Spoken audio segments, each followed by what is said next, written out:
Many of us have seen it. A school bus stops, the stop arm goes out, and cars pass the bus anyway. Good evening, I'm Elizabeth Tew.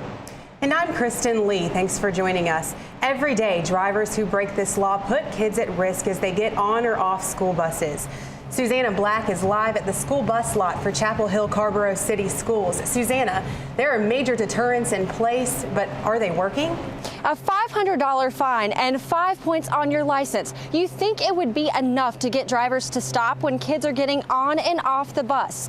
But every day, thousands of drivers continue to put our young people at risk. One car after another speeding past a stopped school bus.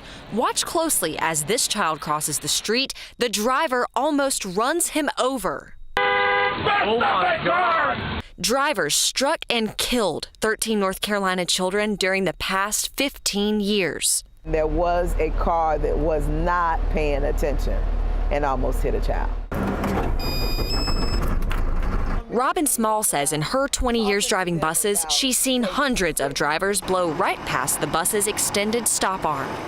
Texting while they're driving on the phone, holding their dogs in their laps. And that something has to be done. In North Carolina, more than 3,000 drivers pass by stopped school buses every day.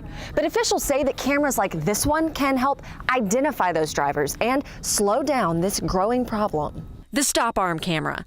Derek Graham says it gives 3 different angles of the car involved in the violation.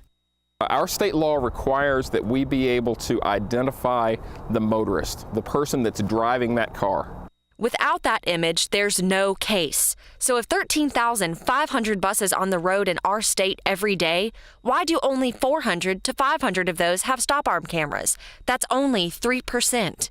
There's 2 things. The system costs about $3,000 per bus. And then the second is the manpower. It takes a fair amount of manpower to follow one of these through, to grab the image, to turn it over to law enforcement. Then it takes manpower on their part, and then the district attorney has to prosecute that.